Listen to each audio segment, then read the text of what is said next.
Você está ouvindo a um programa oficial da campanha #O Podcast é Delas 2022, uma campanha criada para promover mulheres no podcast do Brasil e em outros países. Para conhecer outros programas, procure pela hashtag nas suas redes sociais ou acesse o site opodcastadelas.com.br e encontre muitos episódios.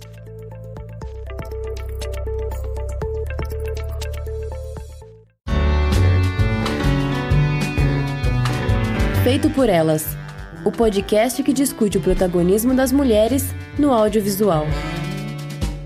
Olá, eu sou Isabel Wittmann. Eu sou Camila Vieira. Eu sou Lorena Montenegro. E antes da gente começar o Feito por Elas, agradeço as queridas madrinhas Carolina Roncone, Letícia Santinon, Lorena Luz, Isadora Oliveira Prata e o nosso madrinho Thiago Maia.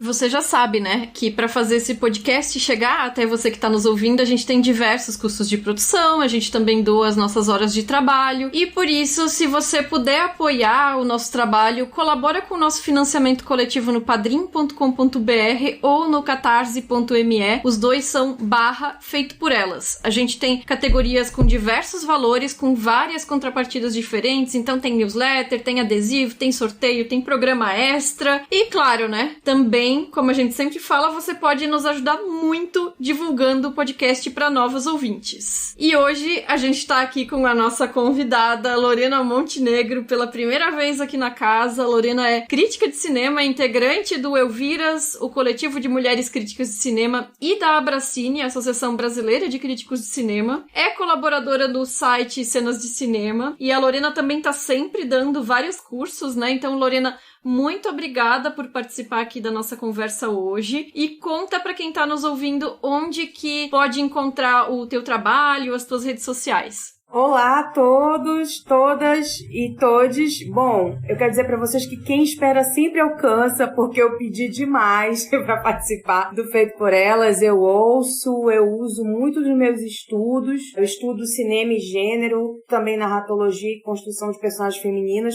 Então, o Feito por Elas vem ser um grande repositório para mim de conhecimento, né, de informações sobre as cineastas, sobre as obras, as filmografias. Então, assim, muito animada de estar aqui. Espero que, né, tenha uma participação bacana falando de uma cineasta que eu gosto muito. Mas antes disso, onde é que vocês podem me encontrar? Eu tenho um blog que é o Filme Prosa, né, que ele começou como um perfil no Instagram e depois virou uma coluna que já foi para alguns lugares e hoje está hospedada no Cine 7. E também eu sou parte da equipe de críticos de cinema do Cenas de Cinema, que é o site da Cecília Barroso. Inclusive eu mando um grande beijo aqui para ela, que é minha editora, né, incentivadora. Também estou aberta para novas colaborações e convites para exercitar minha escrita crítica, que sempre é importante, que nem sempre eu tenho, né, o tempo para dedicar que eu gostaria com essa coisa de montar aula, né. Eu sou professora de roteiro na IC também. O meu Twitter é Lorenmonte, com um N só, com E no final, e o Instagram é Loren com 2 N's, Montenegro. Seja bem-vinda, Lorena, e um beijo grande para a Cecília, que é uma grande amiga. E é isso, assim, uma parceria muito legal entre vocês duas. Eu ia dizer uma coisa, beijo, gente, eu adoro. O podcast tem que ser assim, tem que mandar beijo para todo mundo que tá ouvindo, que tá incentivando. Não, e rasgar a seda quando é necessário, sim, porque eu sou muito fã do trabalho de vocês, né? E eu acho que vai ser uma troca muito, muito bacana, assim, para quem tá ouvindo, para quem tá participando. Simbora. Muito legal. E a gente vai deixar todos os links, as redes sociais da Lorena, o Cenas de Cinema, o Filme Prosa, tudo mais, linkado lá na postagem no nosso site. Então, quem quiser acessar, é só dar uma conferida lá. E o nosso programa de hoje é sobre Ataque dos Cães. Fechando aí a nossa série de programas dos filmes lançados no finalzinho de 2021, que nós estamos fazendo essa cobertura atrasada, digamos assim, mas nesse caso proposital, né? Porque, enfim, Oscar, já vamos falar sobre isso. Ataque dos Cães é o faroeste queer, escrito e dirigido pela cineasta neozelandesa Jane Campion. É adaptado do romance do Thomas Savage. Ele estreou mundialmente no Festival de Veneza, onde ele levou o prêmio de melhor direção, então, pra Campion, né? E Depois ele foi premiado em várias associações de críticos pelo mundo, incluindo o melhor filme estrangeiro na Abracine, né? Agora, no começo do ano, a gente teve uma live da Abracine pra revelar quais foram os filmes votados pela associação. Ataque dos Cães foi o meu voto, né? Então me senti representada. E aqui no Feito por Elas, ele também levou ano passado 7 prêmios no nosso Troféu Alice. Todos foram Alice de Ouro. Levou melhor elenco, melhor filme estrangeiro dirigido por uma mulher, melhor atriz coadjuvante para Kirsten Dunst, melhor diretora estrangeira para Jane Campion, melhor atriz na escolha da nossa audiência, melhor filme dirigido ou protagonizado por mulher na escolha da audiência e melhor diretora na escolha da audiência. Então, assim, acho que foi um recorde. Nunca um filme ganhou tantos prêmios, ainda mais de ouro, no Troféu Alice. Foi uma lavada. Achei impressionante. Troféu Alice antecipando o Oscar, hein? Ah, estamos pautando. Reforçando as tendências, né? Vai ser mais um que vai ser o termômetro aí do Oscar.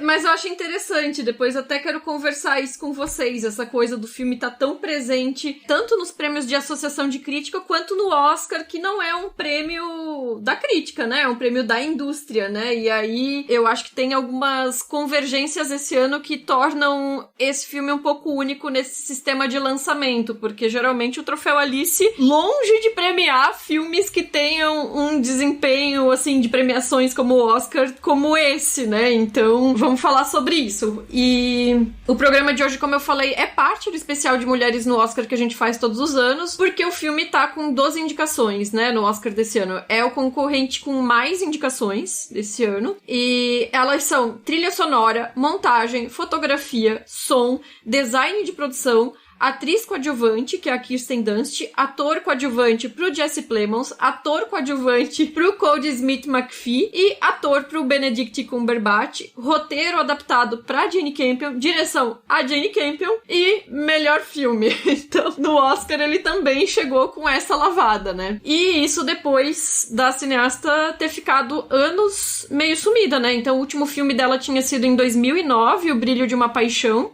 Inclusive, pra quem é apoiador do Feito por Elas, o prêmio desse mês é O Brilho de uma Paixão, do nosso sorteio. Então, já fiz essa conexão aí. E depois disso, ela tinha feito as 2 temporadas do Top of the Lake, né? Que foi um seriado. Começou como uma minissérie, depois teve uma temporada adicional, né? E a gente tem aqui no Feito por Elas um programa sobre a filmografia dela. Eu vou deixar um link no post, onde a gente aborda todos os outros filmes dela e o seriado. E isso... assim, né, uma cineasta que ganhou a Palma de Ouro em Cannes, ganhou o Oscar de melhor roteiro original, os 2 por O Piano, né, foi a segunda mulher indicada em direção no Oscar também. De lá pra cá, o número de indicações ampliou bastante, né, embora ainda sempre insuficiente. E aí eu quero começar fazendo essa mistura de questões pra vocês, né, que é essa constatação, né, que mesmo uma cineasta do calibre da Campion, ela não consegue lançar filmes com regularidade, e o fato de que esse filme chegou no streaming na Netflix, como que isso influencia o alcance, né? Como eu mencionei ali, essas vitórias em tantas premiações das associações de críticos e ao mesmo tempo chegar no Oscar, como que isso amplifica a recepção do público e da crítica e traz um alcance maior para essa recepção positiva. E aí eu queria que vocês comentassem um pouco o que vocês acham disso, desse hiato, desse retorno triunfante aí da Jane Campion. Particularmente eu não me incomodo com esses hiatos de produção na filmografia da Campion. Eu prefiro uma cineasta como ela, que produza menos e que tenha uma filmografia que seja consistente e sólida, do que um cineasta que faz um filme por ano, e tem muitos que são assim, mas que o conjunto da obra seja muito meia boca, né? E eu acho que a filmografia da Jane Campion traz sempre filmes bons a ótimos, e isso me deixa muito surpreendida quando a gente avalia esses filmes no conjunto, porque eu não me recordo de ter visto algum filme ruim dela. Exatamente, eu acho que vai muito pra esse lado. Eu tô totalmente contigo, Camila. Acho que 11 anos de ato entre um longa-metragem de ficção e outro. E aí, sendo uma cineasta, né, uma mulher muito premiada, como a Jane Campion, mas tendo que pensar em formas de seguir se mantendo relevante, ainda respeitando a si própria numa indústria cultural que é extremamente misógina. Eu acho que é plausível, porque os homens se sentem muito aptos, independente deles terem uma excelência artística ou mesmo um renome, para fazerem 1, 2, né, filmes assim com muita periodicidade, às vezes até um filme num ciclo de um ano, que agora a gente está, né, num mundo pandêmico, pós-pandêmico é um pouco mais difícil. Mas antes a gente via com alguma frequência até cineastas, que eu não vou citar aqui o nome, mas a gente sabe quais são, né, com uma obra extensa, que faziam um filme por ano, às vezes até mais de um. Claro que a gente tem exceções, né? Hong Sang-soo, que é um dos meus cineastas preferidos, faz aí 2 filmes, né? Já estreia numa temporada de premiação quase concomitantemente, mas é uma exceção, né? Quando a gente tem uma mulher, por exemplo, que consegue manter uma periodicidade, consegue manter uma produção. E aí também tem essa questão, né? Que eu acho que vocês dois trouxeram muito bem aqui, que é a relevância, né? Qual é a relevância de fazer um filme meia boca a cada 2, 3 anos? Eu acho que é melhor manter esse padrão invejável que a Jane Campion mantém, de fazer filmes ótimos, ou filmes pelo menos bons, né? Mesmo que seja com algum hiato, e é bom porque isso também provoca, né, quem gosta de cinema, quem trabalha com isso, que é o nosso caso, ou mesmo quem é cinéfilo, espectador.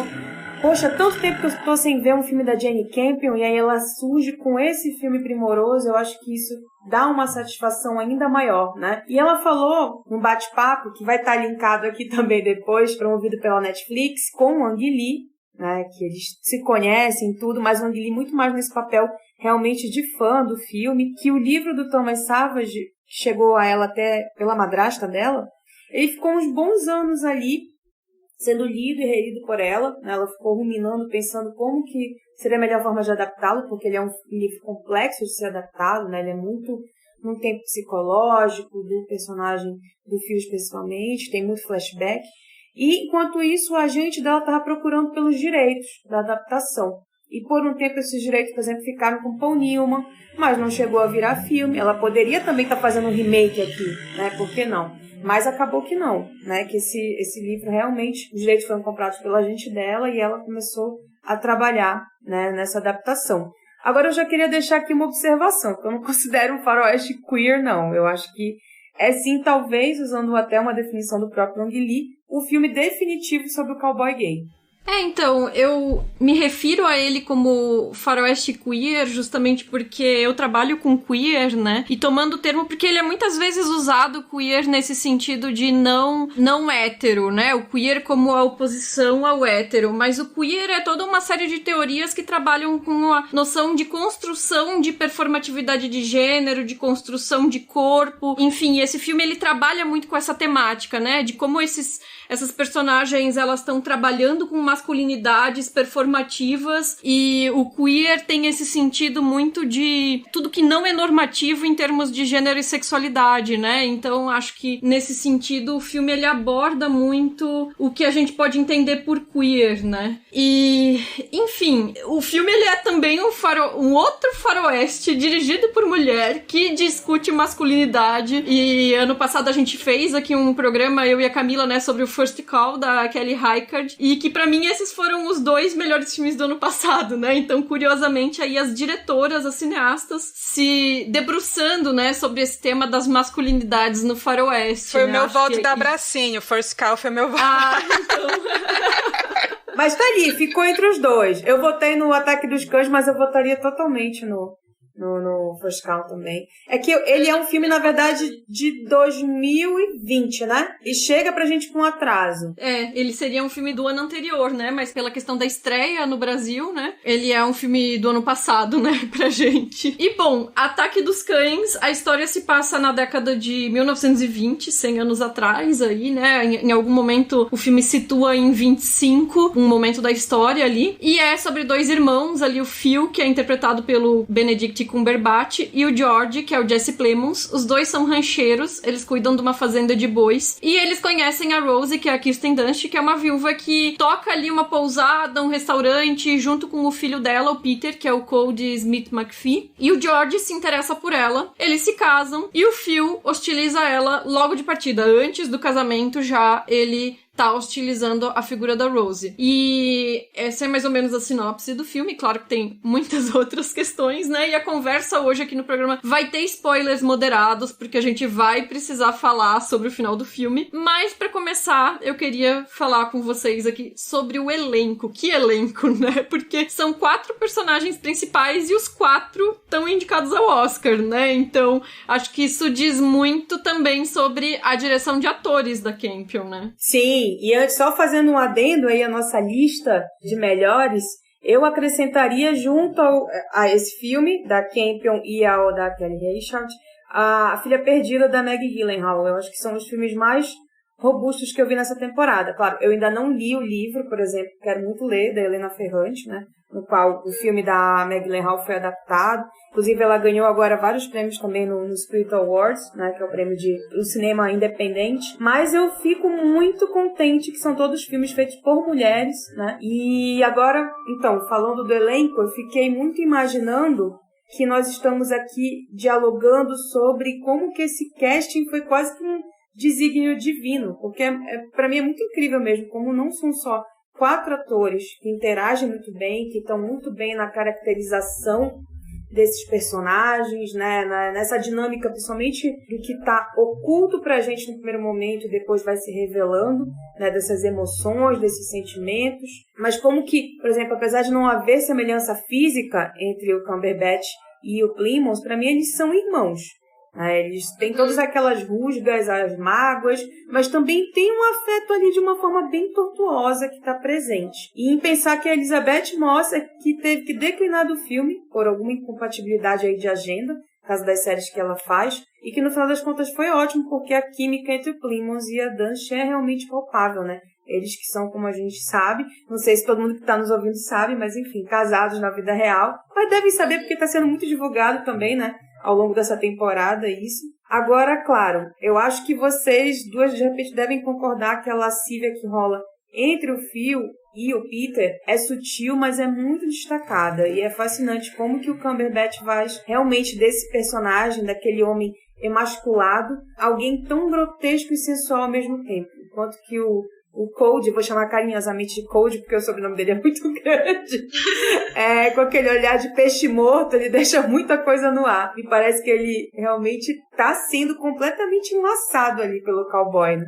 É muito interessante esse contraste, né? Vou falar um pouquinho sobre o desejo entre esses dois personagens um pouco mais à frente, mas com relação ao elenco, já que a gente está falando do elenco e esse elenco todo muito afinado, eu fiquei muito impressionada com o Benedict, porque eu desconfiava muito do potencial dele como ator. Pra mim, a imagem do Benedict sempre teve associada ao Doutor Estranho, né, da franquia da Marvel, ou então aquele matemático do Jogo da Imitação, que é um filme muito mediano, né, e ambos são personagens, os dois personagens são muito medianos se a gente comparar com a complexidade que o personagem do Phil exige, né, que é esse homem marcado por esses códigos da masculinidade do cowboy e, ao mesmo tempo, alguém que é muito atormentado pelo passado, né? Ele vive falando frases no passado, né? Ele vive o presente dele com base nos parâmetros do passado. E a admiração que ele sempre sentiu por esse Bronco Henry, que na verdade é um fantasma, né? A gente não vê esse Bronco Henry porque já morreu, mas enfim, ele é um personagem que assombra o Phil. Então, esse aspecto do Cumberbatch eu acho curioso porque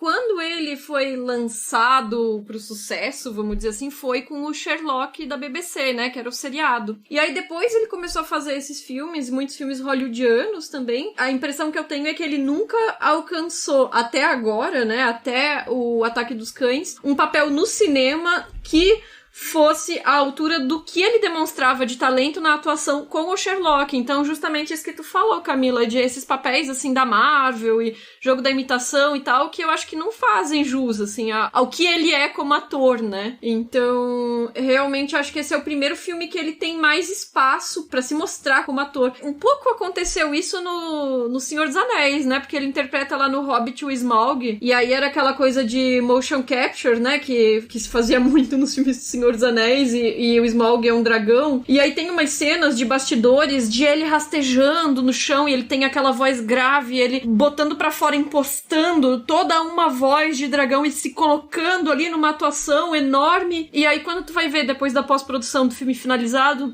O que sobrou é, tipo, a animação do dragão, porque, obviamente, a figura física dele foi substituída, e todo o trabalho de voz dele perdido e uma série de, tipo, filtros de áudio que alteram completamente o que ele colocou ali no dragão. Então, pra mim, foi uma decepção, assim. Eu nem gosto muito da franquia e tal, do Hobbit, mas, assim, quando eu assisti, eu fiquei, gente, mas sumiram com o trabalho que o Cumberbatch colocou no dragão, coitado.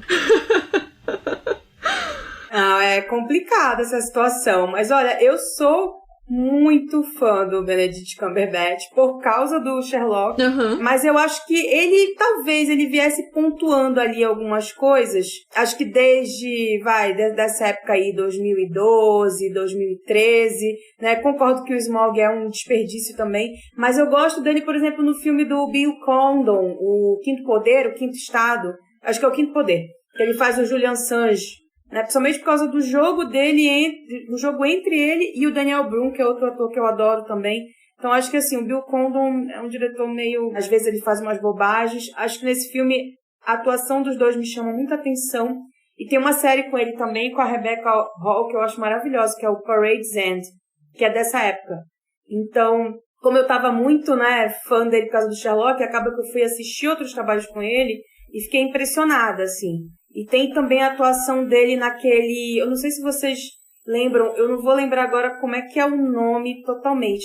Mas é uma série também da BBC, incrível, que ele faz o Ricardo III, The Hollow Crown. E aí o Hollow Crown são 3 monarcas dessa época da Guerra das Rosas. Ele faz o Ricardo III, que é um papel difícil, aquela adaptação shakespeariana, e acho que ele faz muito bem. Mas é isso, eu acho que para o grande público mesmo, ele não era mostrado, não era enxergado, né, como um ator com tanta diversidade de atuação. E aí eu entendo a tua desconfiança, Camila, mas eu acho que aqui ele consegue realmente fazer algo muito interessante, né, pensar em cada camada, assim, da atuação, que é muito interessante. Eu acho que é porque esses trabalhos que você citou aí, pode ser que a atuação dele esteja impecável, né? Mas são trabalhos que não teve tanta visibilidade quanto o Doutor Estranho, né? Quanto o Jogo da Imitação e tudo. Eu fico pensando mais nesses trabalhos maiores dele, que, assim, são personagens apagados, né? Se a gente pensar no que é o Ataque dos Cães. E como que ele teve que fazer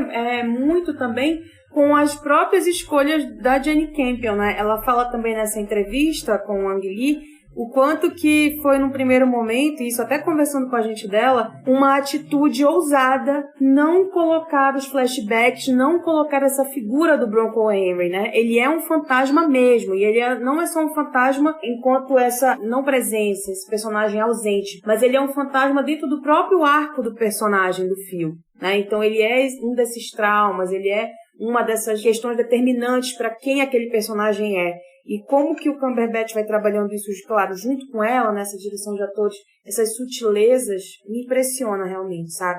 Dessa marca que ficou, dessa paixão, né, no corpo, na vida dele, no ofício que ele escolheu, enfim, como é que é realmente esse apego, né? Com um detalhe de cada atuação, mas especialmente dessa atuação dele, né, que estão em consonância ali também com cada plano que ela vai pensando, com cada enquadramento em cena, né, especialmente os closes, que são parte da assinatura da Campion também, mas como que ela vai, em todas essas obras, representando um fluxo de consciência das personagens femininas, né, e aqui só abrindo um parêntese rápido, que eu não quero ser professoral nem nada, mas acho que é uma fonte muito interessante, tem um livro maravilhoso da Lucy Bolton, onde ela fala um pouco sobre essa definição da Lucy Irigaray, né, que é uma psicanalista, teórica também incrível. Ela fala muito sobre essas diferenças de gênero, né, eu acho que Isabel deve conhecer, e como que, especificamente no caso da Jane Campion, ela vai trabalhar também essa coisa da perspectiva feminina, né, e do inconsciente. E aí, como ela faz essa transição aqui para o masculino de uma forma muito consciente, né, de uma forma muito delicada. Então a gente vê um pouco dessa artesania de direção e desse roteiro também personificada, eu acho que aí falando de uma mulher, da mulher da história, que é na derrocada emocional da Rose, né? Que ela vai ser o coração realmente de todo esse enredo que vai se desenhando, né? E esse jogo cênico entre esses personagens. Mas também nas atitudes que o Peter vai tomando até em defesa dessa mãe, spoiler leve aqui, mas na maneira com que o Phil vai deixando também o Peter entrar na vida dele. Então, como é que esses desejos e esses impulsos mais secretos desses personagens vão aos poucos se revelando. E aí tem a metáfora da corda, que ela fala, Jane Campion, que é algo que ela ficou muito tempo obcecada quando ela estava lendo o livro, nessa representação da corda. O que ela poderia fazer com essa corda? Que é um símbolo de submissão e ao mesmo tempo um símbolo de amizade, além de guardar um significado erótico pro Peter. Isso que tu mencionou dos detalhes, né, dos pequenos detalhes que são postos no filme, uma das coisas que eu gosto muito nesse aspecto é que o filme ele é intenso, mas ele é minimalista, né, então a gente repara também nos detalhes das atuações, né, então tem aquela forma como o Cumberbatch ele se move, então ele tem os passos marcados, ele movimenta os quadris, quando ele trança essa corda que tu mencionou, ele puxa o couro, né, quando tá fazendo as laçadas em direção à pelvis com um movimento muito resoluto, assim, né? E o Jesse Plemons tem outros detalhes, então, por exemplo, quando eles estão lá no bordel, que eles estão com todos os cowboys lá da fazenda, né? Ao invés dele virar o copo da bebida como todos os outros homens fazem ao mesmo tempo, né? Ele dá um golinho, ele dá uma bebericada e depois ele larga o copo e aí ele fica meio hesitante, ele segura o chapéu ali, enfim, e no casamento depois ele levanta a xícara com uma leveza, é toda uma outra forma de se portar, né? E aí tem o Cody, né? Também vou chamar de Cody, que é mais fácil, né? Que ele tem movimentos, especialmente com as mãos, como se fosse uma espécie de balé. Então ele movimenta as mãos de uma maneira muito lânguida e dançando com elas, assim, ele acaricia ali o mato no campo, ele segura a aba do chapéu com delicadeza. Então são 3 homens que são muito diferentes e eles aparecem pra gente construídos nessas diferenças de gestualidade também. E ao mesmo tempo, e tem uma coisa, por exemplo, que é da precisão. Por eles serem estudantes de medicina, então tem essa coisa lânguida, mas tem também a precisão cirúrgica. Eu ia falar até um pouco disso e pensar nas diferenças, né, entre esses 3 personagens masculinos do filme, mas eu fiquei retomando aqui essa coisa dos detalhes, né, e da força que o filme tem pelos detalhes. Eu adoro umas coisas muito sutis, como, por exemplo, aquele plano do dedo do Phil acariciando a rosa de papel feita pelo Peter, né, o desconforto da Rose com a visita do governador, que é algo construído ali só pelo olhar dela, não precisa falar nada, né, o olhar dela já diz tudo, né. Aliás, muito maravilhosa a questão nesse papel, né, nesse filme, mas ao mesmo tempo eu acho que o filme ele é muito preciso nesses detalhes, mas ao mesmo tempo ele tem uma grandiosidade também, né, principalmente no uso da trilha musical, que traz toda essa aura de mistério, do trágico naquela relação desses personagens, né, e é muito interessante essa diferença que a dramaturgia faz dos 3 personagens. Por exemplo, o Phil, ele é esse homem com uma gestualidade muito dura, né? Os passos dele são duros, são marcados pelas esporas nas botas, né? Você escuta o som dessas esporas no chão, né? E que por si só isso já é um marcador de controle, de violência, né? E o George, ele já é aquele irmão certinho, com gestos mais contidos, são gestos que cumprem as regras da boa etiqueta, tem essa ideia do civilizatório também, que eu acho que é uma coisa que estava até lá no piano, né? Essa coisa, a distinção entre civilização e barbárie, né? Que tinha nos 2 personagens. Então, é muito interessante, né, como tem essa diferença. E o Peter, ao mesmo tempo, ele tem essa leveza, né, que vocês falaram, tem uma leveza, tem uma docilidade, mas ao mesmo tempo ele tem muita precisão no uso das mãos, né, pra dissecar os animais, porque, enfim, ele tá ali estudando medicina, né, e ao mesmo tempo ele usa as mãos pra ser habilidoso com artesanato.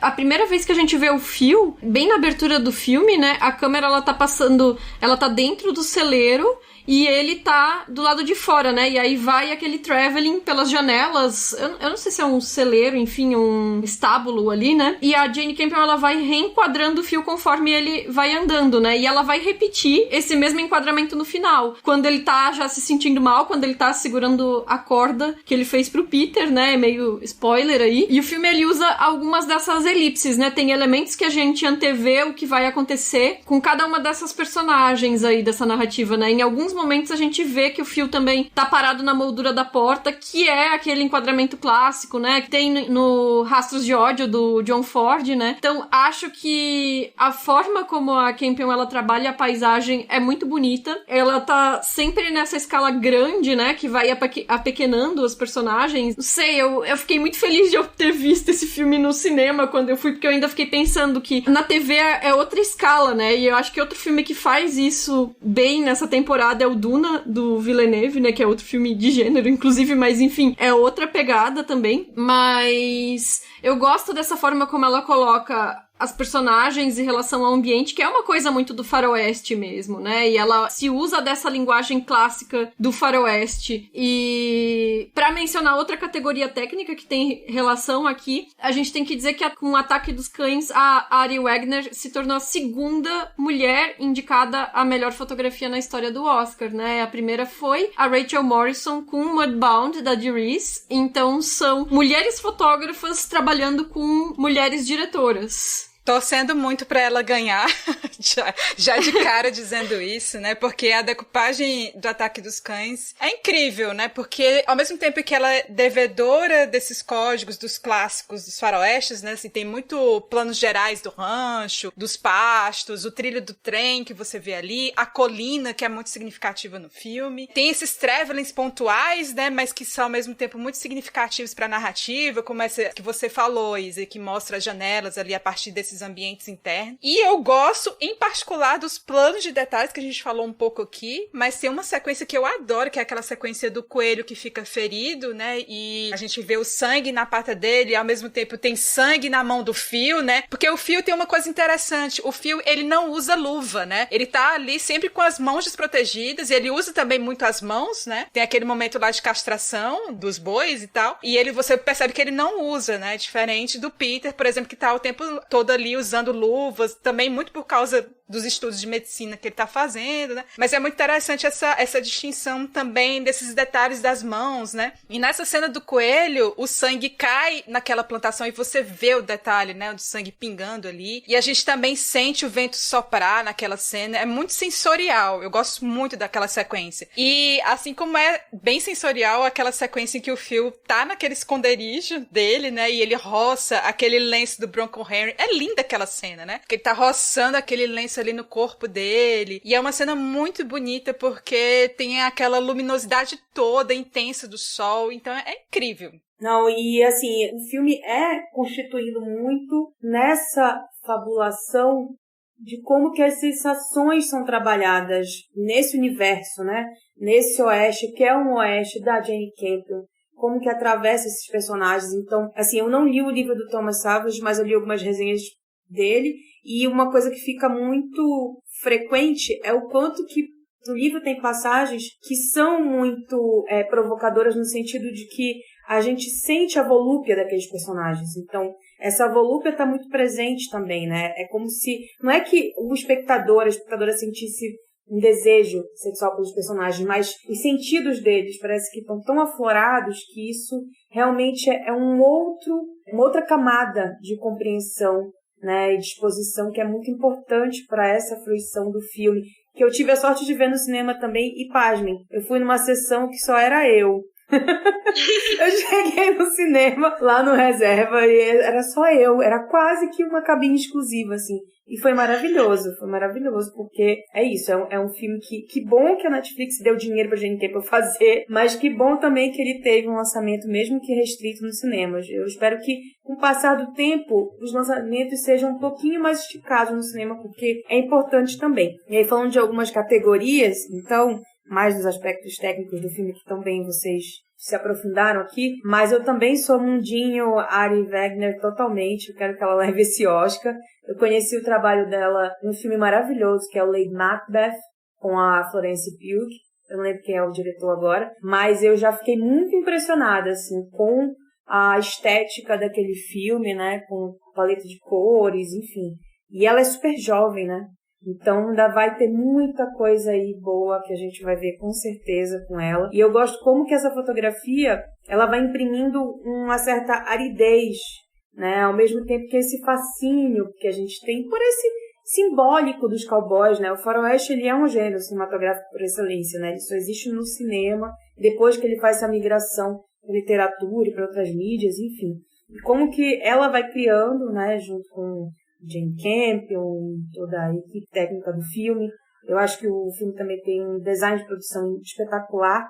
E, assim, como é que tá esse contraste, muitas vezes, entre o sangue, que você acha aqui, essa cena do coelho, que é primorosa, Camila, mas também a sujeira, né, que a gente vê tanto no corpo do Phil quanto os outros cowboys vaqueiros trabalhando ali, na própria ferradura, né, as mesmas esporas, a água do lago onde o Phil vai, volta e meia, se refugiar, e esse amarronzado, né, que está presente mesmo que no couro, né, ele é muito chamativo. Então essa cinematografia que vai trabalhando, como tu já citaste aqui, tem a referência ao John Ford, naquele momento que ele vai passando pela porta, né? Mas não só essas panorâmicas, os contraplanos também, onde a gente vê, às vezes, essa infinidão, né, desse lugar, mas mesmo dentro do rancho tem uma sensação de solidão que é muito opressora até, no celeiro também, né? E aí eles passando ali pelo fundo, ou passando no primeiro plano.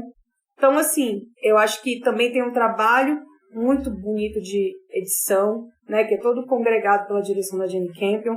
E sim, Camila, a trilha sonora, eu sou, assim, também muito fã, porque Radiohead é a minha banda preferida também, do trabalho do Johnny Greenwood, né, que é guitarrista do Radiohead, que fez essa transposição, digamos aí, né, mais uma parte da carreira dele, que agora é como compositor de trilha sonora. Então, ele também é autor de Sangue Negro, que eu acho que é um filme que também tem uma relação sutil aí, mas interessante com esse trabalho da Jane Campion. Ele é o autor de Spencer, que também é uma das grandes trilhas desse ano. E como que ele vai escalonando tensão e comoção ao mesmo tempo, né, fugindo de qualquer lastro de clichê, que a gente tem também já impregnado, eu acho que no nosso consciente, né, do que é esses filmes de faroeste. Então aquela coisa mais épica, mais pra fora, mais apoteótica. Não, aqui ele faz de uma maneira completamente única, né? Então eu fiquei muito besta também com um domínio da especialidade também, daquele lugar, que está muito presente em vários planos, né? Além, claro, daquela revelação, não sei, para mim foi uma revelação porque eu sou muito, sei lá, desatenta com alguns detalhes, mas da natureza canina das montanhas. Então eu acho que o Ataque dos Cães, ele realmente opera em camadas muito profundas. Eu já vi ele 3 vezes, eu vi agora de novo na nossa conversa, e cada vez parece que o olhar apura, que eu descubro mais alguma coisa, que vai aprofundando mais algumas relações, e até os gestos, os trejeitos, a fala dos personagens, enfim. É muito sublime como é que tudo isso vai operar. Pois é, e a trilha de Spencer também, que tu mencionou, Lorena, também é ótima mesmo, né? E eu acho que o Phil é um personagem completamente fascinante, assim. Eu acho que ele é um farsante. Ele é esse cara que é formado em filosofia clássica em Yale e que finge ser um bronco, né? Desculpa aí o trocadilho com o Bronco Henry. E eu vi algumas pessoas criticando a escolha do Cumberbatch pro papel, porque Cumberbatch vende muito essa imagem, né? Como se fosse um lord inglês, assim, é um cara, sei lá. E aí o personagem tem a coisa do machão, né? Então o personagem, teve gente falando que teria ficado artificial, né? E eu acho que essa é a genialidade, né? Porque toda a postura do Phil é uma performatividade, né? Ele precisa emular esse comportamento, como quando ele fica observando as mulheres no bordel, lá quando ele tá com os outros cowboys. E naquele ambiente onde o filme se passa, ele quer ser um líder, e é um ambiente que não tem espaço pra vulnerabilidade, né? Então fica implícito aí que o Bronco Henry realmente foi alguma espécie de paixão dele, foi um companheiro, enfim, que os dois tiveram algum tipo de relacionamento afetivo ou sexual que o filme não estabelece propriamente, né? Mas nesse sentido ele consegue exaltar o Bronco Henry e se devotar a ele pelos feitos e pela virilidade, como cowboy. Então ele fica exaltando ali o tempo inteiro as coisas que o Bronco Henry fazia no passado, né? E aí ele disfarça essas outras emoções que passam por essa admiração também, né? Então acho que é um personagem complexo, é muito interessante. Eu não li o livro original, eu não sei, a Lorena disse que também não leu, eu não sei se tu chegou a ler, Camila, mas eu gostaria de comentar sobre isso, né? Que de qualquer forma, independente do material original, pensando só na adaptação, a forma como a Jane Campion constrói o filme e como o Cumberbatch encarna ele, eu acho maravilhosa. Eu não li o livro, mas eu fiquei com muita vontade de ler depois de ter visto o filme. E eu percebo o Phil como esse personagem que construiu essa couraça de homem forte e que esconde esse passado e não consegue se desfazer dele, né? Como eu falei antes, né? Ele é assombrado por esse fantasma do Bronco Henry, né? E no início do filme eu ficava muito me perguntando, porque sempre as frases do Phil eram muito isso, né? É porque antes o rancho era assim. Porque na época do Bronco Henry as coisas eram assim, né? Ele sempre falava muito assim, frases no passado. E aí fiquei pensando muito sobre esse Bronco Henry, né? Que maldito esse Bronco Henry pra ele falar tanto, assim. E aí, quando ele vai pro esconderijo, aí é que eu consigo entender, assim, o que tava acontecendo, né? Porque eu não sabia absolutamente nada do filme. Eu fui assistir O Ataque dos Cães sem saber nada, sem ter lido nada antes. E eu fui descobrindo esse personagem junto com o filme, e é muito interessante como esse personagem vai se desvendando pra gente. O tratamento oblíquo, né, que eu já falei aqui um pouquinho antes, quando eu citei que a Jenny Campbell optou por não trazer esse personagem do Bronco Henry em flashback, ou mostrar uma foto, ou o que quer que seja, eu acho que é uma escolha muito acertada, porque ela dá realmente esse tratamento oblíquo aos desejos e às intenções dos personagens, e especialmente ao Phil, e a gente vai conhecendo ele junto com essa narrativa que vai se desenhando. Então ele é meio que esse bicho domesticado, né? Pra mim ficou muito aparente isso. Seja pelo trauma do abuso romantizado que ele sofreu, porque eu acho que era uma relação realmente abusiva, um homem mais velho, ele um menino, né? Aprendendo ali a fazer as coisas no rancho, e aí, né? Confundiu tudo na cabeça dele, óbvio. Então, como que ele lida com esse luto também, como é que ele vai se camuflando como esse cowboy que é bronco, grosso, né, até insidioso, inalcançável, para não ter que sentir mais nada por ninguém novamente. Mas aí, o que acontece? Pois é, e eu acabo achando que é uma coisa meio trágica, né, assim, que é... Porque é toda essa coisa de uma vida em segredo, né, até a Camila tinha mencionado a cena do lenço, né, que ele passa o lenço na pele e tudo, né? Quando ele tá sozinho ali, né? Mas é um erotismo melancólico, né? A forma como ele acaricia a cela do Bronco Henry e tudo. E aí tem aquela caixa de revistas que é de fisiculturismo, aquelas revistas esportivas, e essas revistas eram usadas comumente, antigamente, como conteúdo erótico, né? Pra quem aprecia o corpo masculino, né? E elas todas guardadas ali, escondidas naquele mato, né? Eu acho que, não sei, é uma coisa assim de um erotismo muito melancólico. Acho trágica essa figura. E eu acho que quando o Peter descobre o esconderijo dele, que aliás é quase um simbolismo, né? Porque é uma vida escondida, né? Os dois, eles partilham disso em comum, né? Os dois têm coisas em comum. Só que toda a natureza dele esconde a mesma fragilidade que os outros enxergam no Peter, e o Peter não se esconde, né? Então, é triste como essa orientação sexual que tá subentendida ali, ela é entendida como uma fragilidade, né? E também eu acho trágico que por causa dessa necessidade de criar uma personagem pra si mesmo ele se aproximando ali, não tem como ter uma conexão real, porque existem outras barreiras entre o Phil e o Peter que são maiores do que esse momento em comum que eles têm em relação à orientação sexual, né?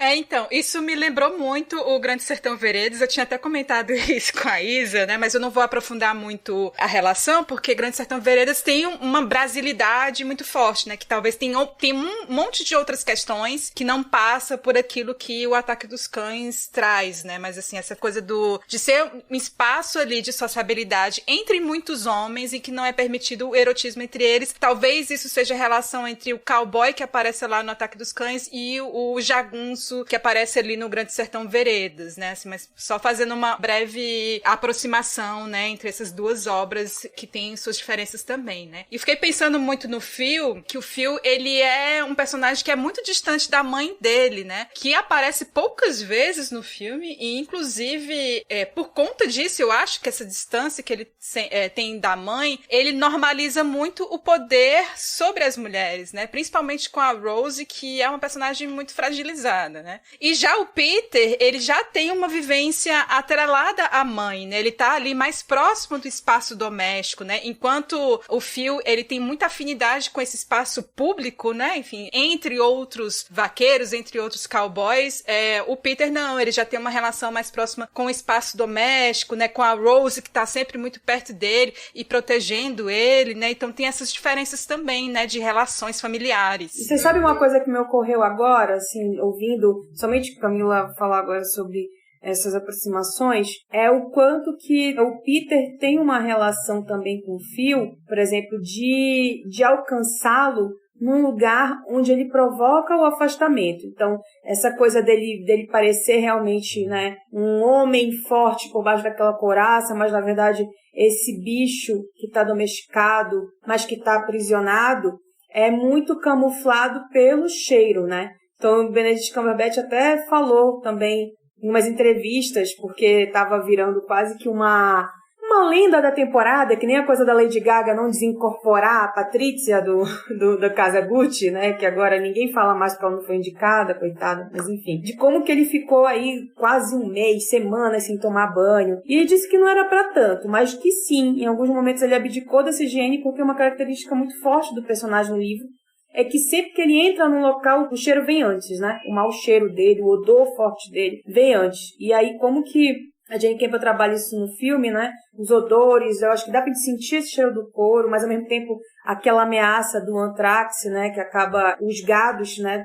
Vão meio que passar por essa questão e isso vai ser algo muito, muito pontual, mas também significativo na história. Mas até que ponto que o Peter vai se aproximar dele, e o Peter aparentemente é aquele menino, né, filhinho de mamãe, almofadinha. O Peter, pra mim, ele tem cheiro de rosas. Como que ele vai se aproximar do Phil, mesmo com esse fedor todo, e não vai em nenhum momento, você não vê em nenhuma cena o personagem, sabe, tipo, torcendo o nariz, ou então alguma coisa assim. Pra ele é muito natural, é quase como se um feromônio estivesse agindo ali, sabe, meio que atraindo um ao outro, assim.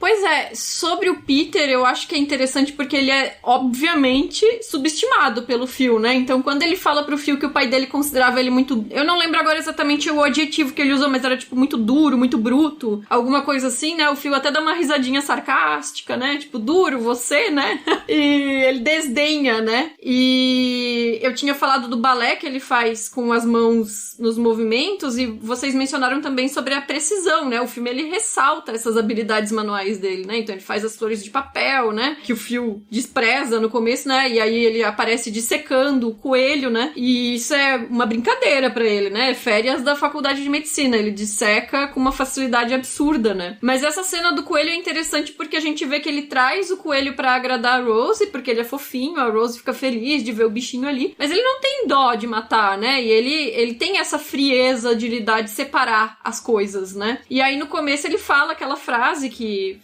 fica marcada, até tá no trailer do filme, né, que é que homem seria se não salvasse minha mãe, né? E aí junta todos esses fatores, né? O quanto que ele é subestimado, porque ele não performa essa masculinidade tradicional, a dureza que o pai dele via nele, mas que os outros homens não veem, porque subestimam ele, justamente por não performar essa masculinidade tradicional, e essa habilidade manual e a frieza que ele tem pra lidar com a morte, e aí, né? Voilá, né? A gente tem o desfecho do filme, né? Então ele pega, e agora a gente entra nos spoilers, né? Ele pega aquele couro infectado com antraz que ele encontra numa trilha, né? Fora da fazenda, e ele entrega pro tio, né? Pro Phil, né? Terminar a corda que ele tá fazendo, né? E o Phil morre envenenado, e assim ele salvou a mãe dele, né? E a primeira vez que eu vi o filme, eu fiquei, o quê?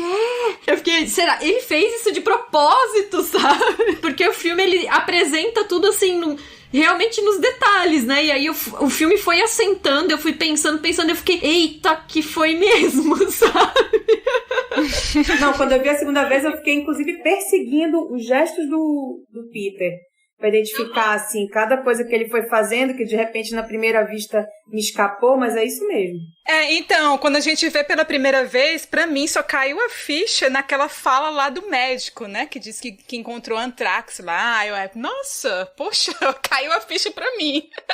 Pois é, e aí assim, eu agora na revisão, eu assisti já prestando bem atenção nesses detalhes, e aí a gente repara clara, né? Como ele só manuseia o couro com a luva, como ele tá vendo um livro de medicina que tem lá as mãos cheias de pústulas, né? Que depois o Phil tá com aquelas mãos infectadas, então eu deduzo que o livro já falava alguma coisa sobre o envenenamento por antraz, enfim. E aí eu fiquei, cara, é muito genial, assim, porque é muito sutil até de deixar no ar, a princípio, numa primeira assistida, né? Pra alguém que talvez não percebeu tão bem como eu, não percebi muito bem, né? Que, tipo, fica meio sutil, assim, o quanto que foi planejado, né? E aí eu acho esse arco do personagem maravilhoso. E é curioso, né? Porque é isso, né? Você tem que estar prestando atenção nesses detalhes e existe um acúmulo desses detalhes, né? E aí você vai percebendo as coisas aos poucos, né? E como eu falei antes, o Peter tem esse vínculo muito forte com a mãe desde o início, né? Ao mesmo tempo em que ele quer salvá-la, né? Ele quer a felicidade dela, como fica bem claro ali na voice-off inicial do filme. A morte do Phil, e aí é uma coisa que eu queria discutir com vocês. A morte do Phil, de algum modo, tem a ver com a morte do desejo do Peter também. Eu sinto que o Peter também era atraído pelo Phil, e tem aquele salmo final ali que me deixou uma grande interrogação, pra mim ficou muito ambíguo, né? Que é o livra-me da espada e a minha vida do poder do cão, que é essa passagem bíblica, é um salmo, né? E pra mim acaba sendo uma frase muito ambígua, porque o cão certamente é a figura do Phil, né? Que ali é uma ameaça, né? Mas ao mesmo tempo, pode ser o poder do desejo que é velado entre eles. Eu não sei se vocês chegaram a pensar nisso, mas eu fiquei com essa coisa reverberando pra mim ali no final. Sim, eu acho total que tem a ver com esse desejo. Inclusive aquela cena muito sugestiva em que eles estão lá no estábulo, né, no celeiro, compartilhando de um momento entre os dois lá em torno dessa fabricação da corda. E o Peter, ele pergunta, né, sobre o Bronco Billy, pergunta quantos anos o Phil tinha naquela época, né, e tem aquela troca sugestiva de cigarro entre os dois, né. Então eu acho que esse que é um jogo interessante, né? Porque existe uma atração, mas existe uma repulsa, né? O Phil, ele é uma figura que atrai o Peter, talvez até por ele não ter tido um contato anterior com outros homens. Enfim, outros homens que tenham a mesma orientação sexual, que tenham um desejo por homens ali, né? Eu acho que é um primeiro momento dele de estar vivendo esse tipo de desejo abertamente com outro homem que também sente esse desejo. E por outro lado, é a figura da mãe dele, né, que ele precisa proteger. Então é um jogo duplo, né, eles têm isso em comum, mas a questão da mãe sempre vai ser a barreira, assim, né, o que vai ser mais importante pro Peter é proteger a mãe dele realmente, né, então eu concordo totalmente contigo, que é esse momento de ruptura, né, de viver meio que platonicamente esse flerte, vamos dizer, né, é quase que uma brincadeira, né, porque é muito inicial, né, mas que é um grooming, né, digamos assim, a Lorena tinha mencionado, né, o fato da diferença de idade entre o Bronco Billy e o Phil, né? Que o grooming é esse processo de você se relacionar com uma pessoa mais jovem e prepará-la, né? De uma maneira predatória, né? Pra esse relacionamento, né? Então, o Phil passou por esse processo e, de certa forma, ele tá ali. Quando o Peter descobre lá o esconderijo dele, é a partir desse momento que o Phil se aproxima do Peter, porque aí ele vê que eles têm isso em comum. Quer dizer, ele já sabia do Peter, né? Mas a partir do momento que o Peter descobre sobre o Phil, aí eles passam a compartilhar, e é quando muda a chave de como que o Phil vai tratar o Peter, e ele passa a realmente fazer esse processo que ele talvez está vendo como um grooming, e o Peter tá fazendo um jogo duplo, tá fazendo o jogo, a brincadeira da sedução, ao mesmo tempo que tá planejando o assassinato, né? Então, acho fascinante. Eu acho que a tua definição é perfeita, eu não consigo nem pensar em nada a acrescentar em relação a essa sutileza mesmo, de como que esse jogo de atração entre eles é desenhado e essa metáfora do salmo, né, bíblico. Mas, assim, eu não sei até que ponto o Peter, eu acho que é a morte do desejo, mas é isso, eu não vejo afeto, por exemplo, em relação ao Phil, né? Acho que o Peter estava ali muito entendendo o que ele tinha que fazer, e aí ele foi nesse jogo de sedução muito consciente.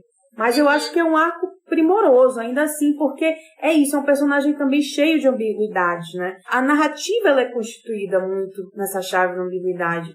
Então, como que o Peter vai defender, mas também vai usar as habilidades dele para mostrar que ele não é tão indefeso assim, né? Ele vai estar livrando a mãe e a ele mesmo do mal, mas ele vai estar mostrando também que ele é uma ameaça para quem mexer com ele, sabe que tá brincando com alguém que sabe o que tá fazendo. Então, eu creio que ele vai acabar, por exemplo, herdando o rancho. Eu não vejo, sabe, muito assim, como que até a mãe e o padrasto podem ser essas pessoas que vão levar aquilo dali pra frente. Eu acho que ele é muito mais forte emocionalmente, sabe? Pra lidar com aquele pai e aquela mãe, que são muito complicados, né? Que são, enfim, os donos mesmo ali do rancho e tudo.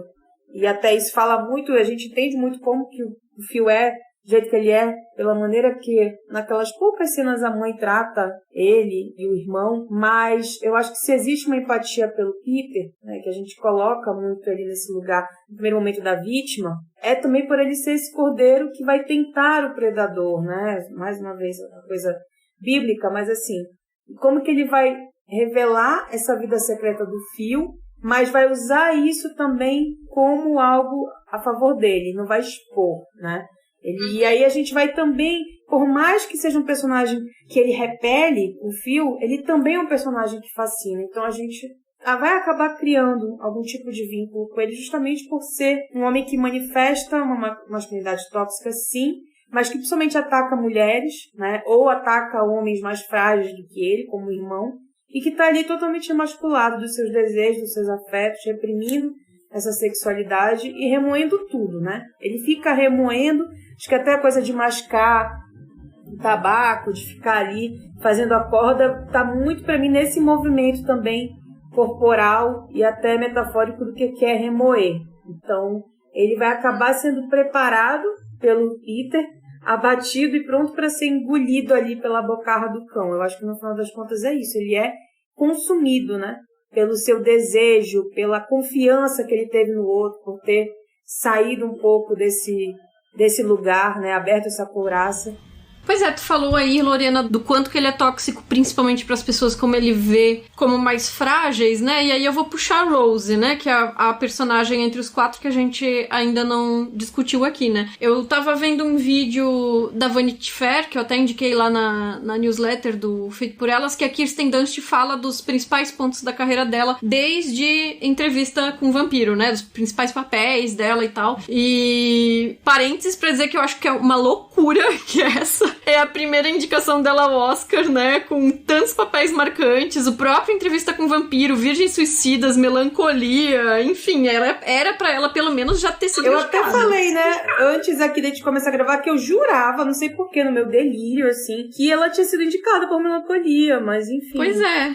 Melancolia não é o tipo de filme que geralmente chega ao Oscar, né? Eu acho que isso também atrapalha, né? Mas enfim, ela tem muitos papéis marcantes aí desde criança, né? E agora essa primeira indicação, né? Mas... E nessa entrevista ela fala justamente que uma dificuldade que ela teve com a Rose foi como a Rose é frágil, né? E como ela vai definhando na história, né? Ela não se vê como essa pessoa e ela teve que se projetar ali naquela fragilidade, né? E a Jane Campion é conhecida por personagens que são mais combativas, né? Mas é isso, né? Nem toda pessoa é combativa, né?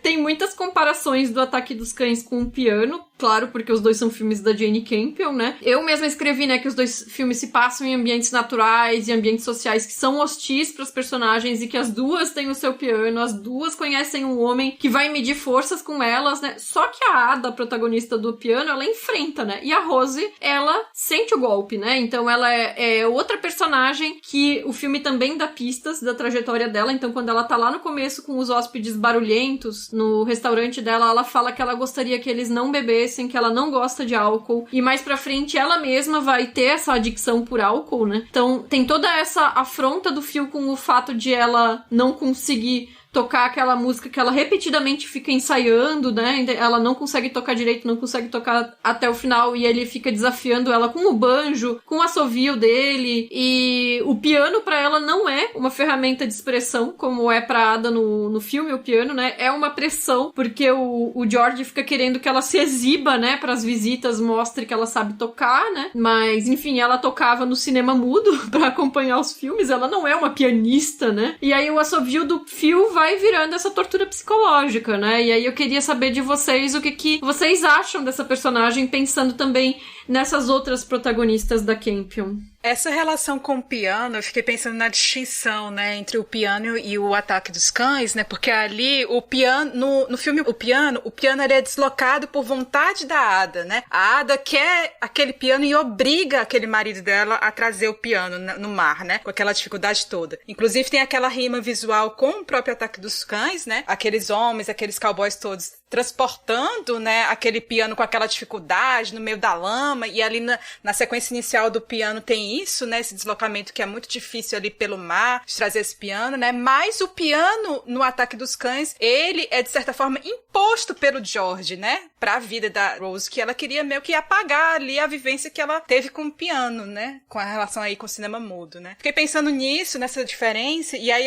sobre a Rose, eu acho que eu vou fazer um pouco de advogada do diabo do filme e dizer que eu não fui muito convencida pela ideia da Rose ser a mãe do Peter, assim, em termos de casting mesmo. E eu acho que se não tivesse sinalizado nada disso no filme, eu ia achar que eles eram irmãos. E a relação que a Rose estabelece com o George parece ser mais de parceria e companheirismo do que de amor ou desejo, né? O desejo ali dela é apagado, né? O erotismo dela é apagado no filme. Uhum. Vou fazer um parênteses complementar aqui e dizer que quando o Peter fala, minha mãe foi florista, eu fiquei até confusa a primeira vez que eu vi o filme, porque eu fiquei pensando, então o pai dele foi casado com outra mulher, que é a mãe dele, e a Rose é tipo uma madrasta, depois que eu entendi que a Rose tinha sido florista, né? E eu fiquei meio confusa com isso. E sobre o erotismo, só comentar que até ela chora, né, depois do casamento, e diz como é bom não estar só e tal, né? Então é mais uma questão mesmo, isso que tu falou, de companheirismo, de uma presença física de alguém que seja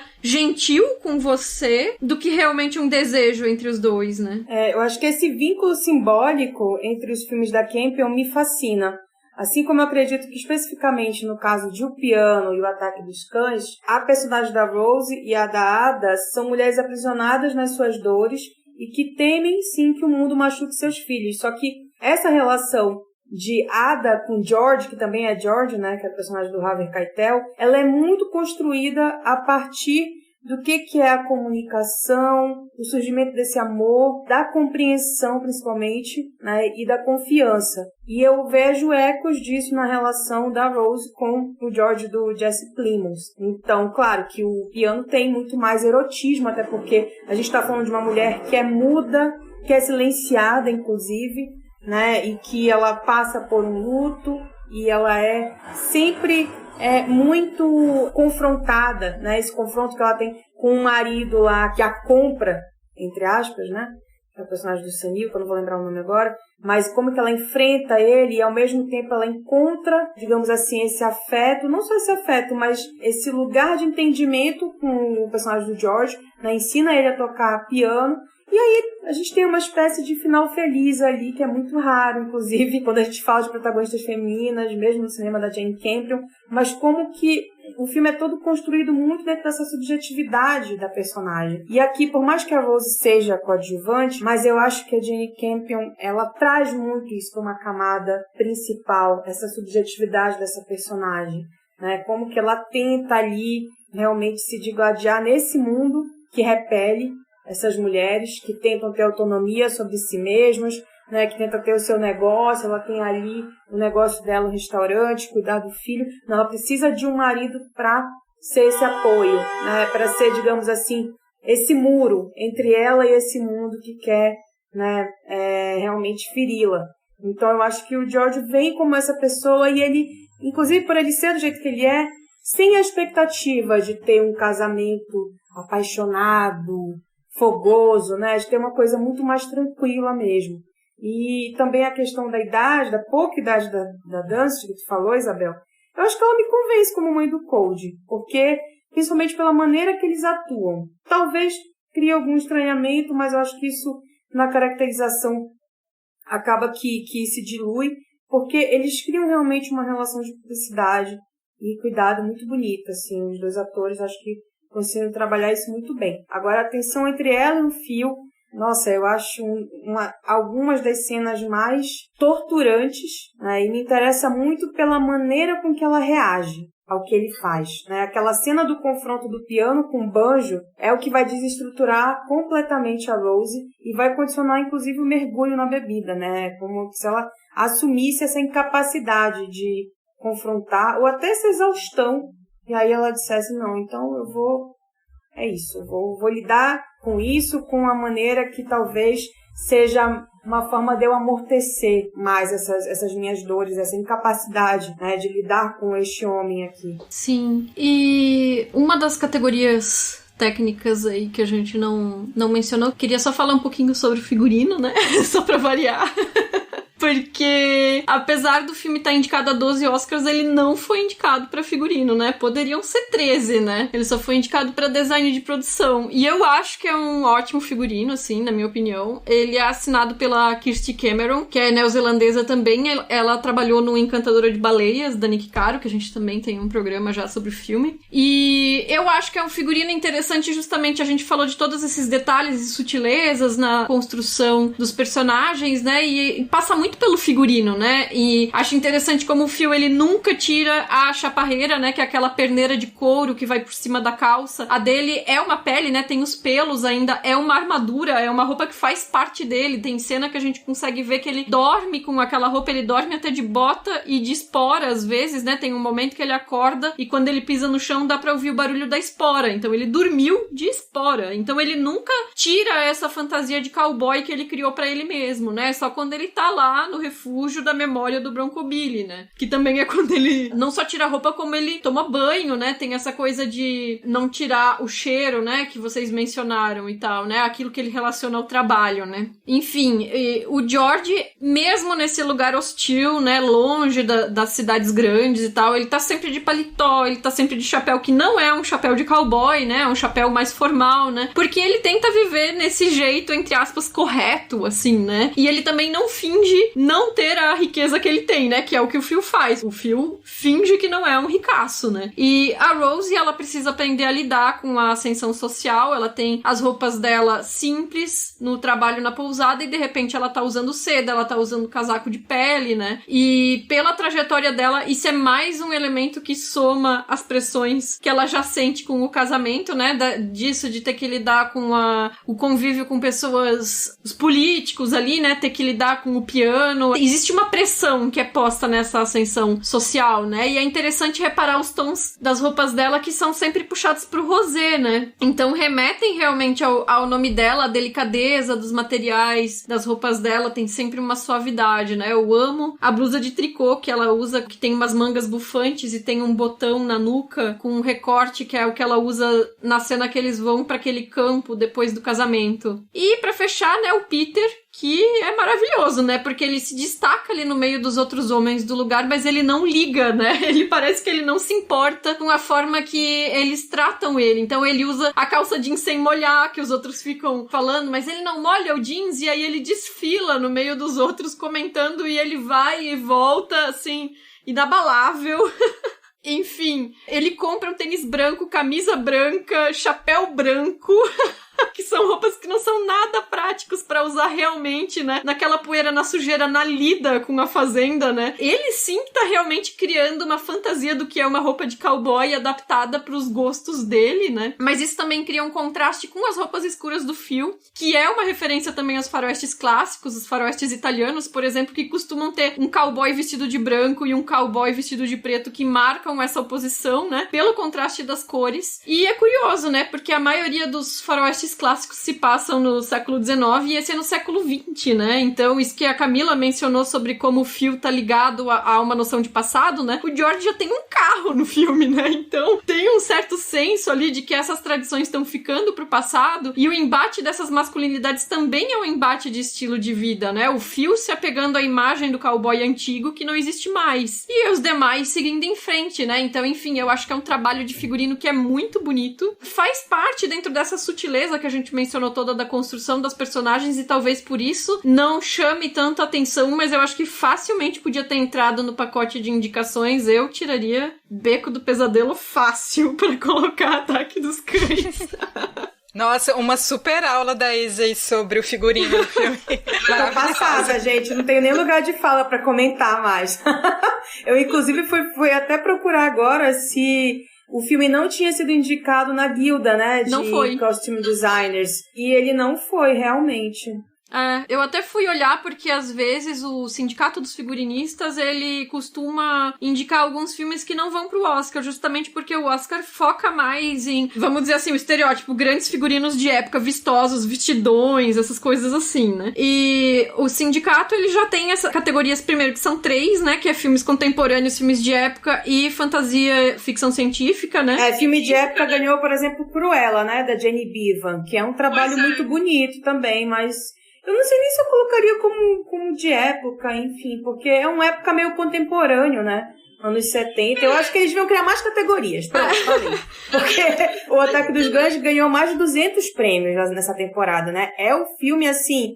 Isso quem falou foi o moderador lá do bate-papo da Netflix. É o filme mais premiado da temporada by far, assim, tipo, com uma distância considerável. Mas criava mais uma categoria, poxa, porque... Ainda mais depois dessa tua aula aqui, eu acho que é um trabalho realmente relevante demais. Pois é, o Cruella, eu entendo como um figurino de época, óbvio, porque tá reconstruindo essa coisa do período do punk e tal, mas a Jenny Bevan, a figurinista, né, eu acho até um trabalho um pouco decepcionante. Eu não sou figurinista, obviamente, são os próprios figurinistas que votam, né, mas eu acho que o filme funciona como um fashion film, um filme de moda, que traz roupas que a gente já viu em outros filmes de moda. Então, por exemplo, tem um momento em que a Cruella faz uma revelação, ela roda e o vestido dela pega fogo. Que a Katniss Everdeen já fez isso nos Jogos Vorazes, né? Verdade.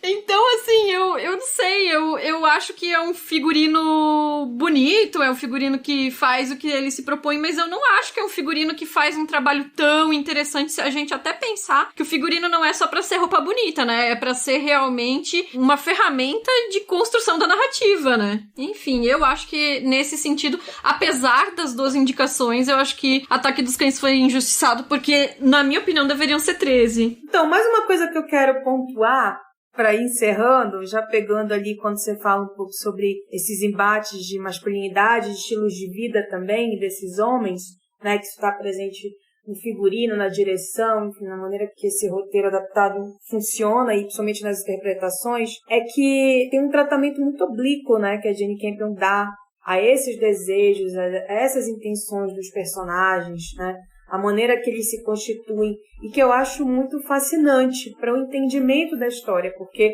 é o que vai colocar essa trama numa direção oposta da obviedade, quando a gente fala de filmes de faroeste, de cowboy, tu falaste aqui um pouco sobre o espaguete italiano, né? Como é que ele processa isso de uma forma até que é bonita, é simbólica, mas é um pouco, né, numa gradação muito de uma dualidade que às vezes é superficial, né? Não necessariamente nos filmes do Leone, mas enfim. Em outros filmes isso fica de uma maneira muito bem contra o mal, enfim. E mesmo os filmes, os clássicos faroestes norte-americanos, né, do Howard Hawks, do John Ford, eles vão para um lugar muito também de aquela figura que é quase uma figura mítica, né, que é daquele homem bom que vai salvar os índios, que vai salvar os colonos, que vai salvar todo mundo. E aqui não, ela não vai cair nessa obviedade jamais. Então, assim, não existe bom e não existe mal, existem personagens que são fragmentados, né, que são machucados pela vida, que são emasculados. Então, eu acho que isso traz, sim, uma conotação feminista, né, de uma diretora que é muito consciente, assim, das temáticas, da maneira que ela trabalha isso, somente a partir de um tema tão civilizatório como a Conquista do Oeste, quanto patriarcal. Uhum. Não, perfeito. E pra fechar, gente, nosso mini bolão aqui. Jogo rápido. Kirsten Dunst, atriz coadjuvante. Vocês acham que rola? As outras indicadas são aqui, só pra listar. Ariana DeBose, por Amor Sublime Amor. Judi Dench, por Belfast. A Jessie Buckley, por A Filha Perdida. E a Anjanoui Ellis, por King Richard, Criando Campeãs. A favorita é a Ariana DeBose, né? Assim, eu não vi Amor Sublime Amor, mas pelas premiações tudo indica que é a Ariana DeBose que vai levar. Qual é a torcida de vocês? a minha é disparado, tipo, a melhor atriz coadjuvante. Eu sou simpática a Ariana DeBose, né? Eu acho que ela tá realmente incrível no filme, mas eu não ficaria triste por esse reconhecimento pra Kirsten Dunst.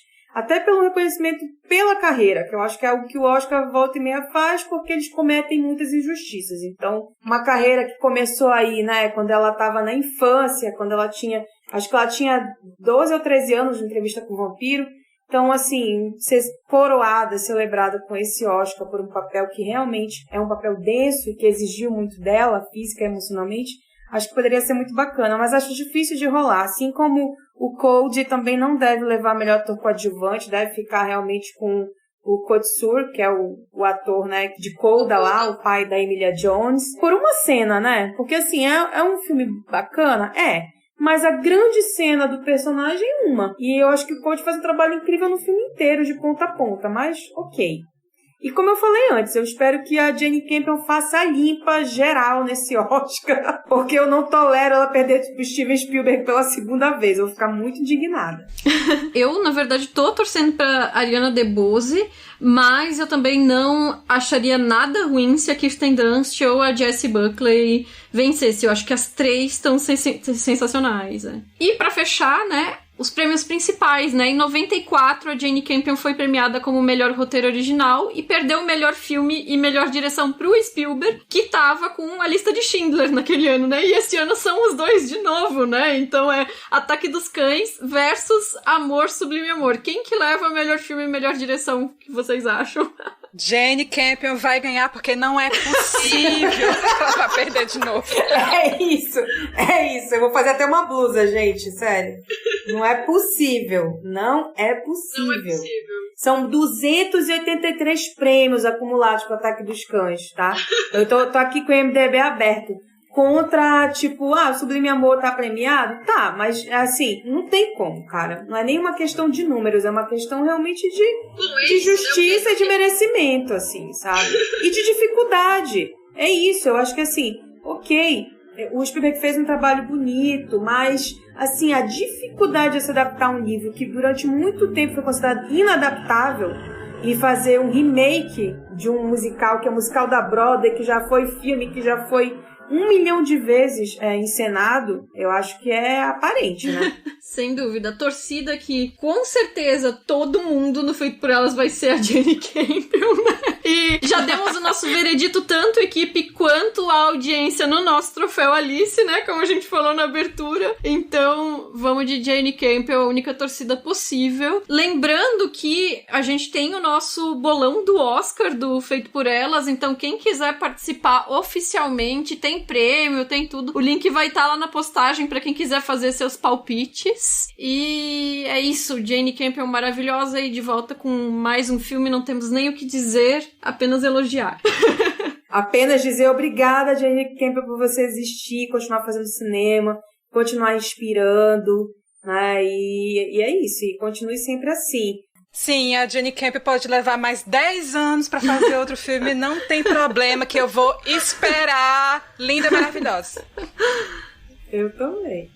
Bom, e agora o nosso bloco de lançamentos. Eu vou falar sobre o documentário Lucy e Daisy, que é dirigido pela Amy Poehler e tá disponível no Prime Video. Pra quem assistiu Apresentando os Ricardo e ficou com aquela sensação de que queria ter entendido um pouco melhor o contexto do casal, eu acho que é um filme que funciona muito bem. Ele dá conta da carreira e da vida pessoal da comediante, a Lucille Ball, né, e do Desi Arnaz, o marido dela. Fala sobre como eles se conheceram, como eles se casaram, os filhos, os seriados que eles fizeram juntos, então o I Love Lucy, o The Lucy Show, enfim. Mostra como eles cresceram como negócio, né, como compraram o estúdio da RKO, e aí eles se tornaram o maior estúdio independente de televisão na época, que era o Desilu. Eles produziram para outros artistas, então eles produziram Star Trek, é um negócio que eu nem sabia, pra falar a verdade. Eles fizeram muitos programas de televisão, também produzindo para as outras pessoas, né? É um documentário bastante convencional, no sentido de serem as cabeças falantes, mas traz depoimentos de pessoas que trabalharam com eles, traz os filhos, então isso dá uma dimensão pessoal também da vida deles. E para além de trazer a genialidade da Lucille LeBall, que eu acho que todo mundo conhece, né? Ela é mais conhecida do público, eu acho muito interessante também que o documentário ele faz um resgate do trabalho de bastidores que o Desi realizava, né? Ele que era um homem racializado nos Estados Unidos, trabalhando na televisão bem naquela época do American Way of Life, da família tradicional branca estadunidense, né? E que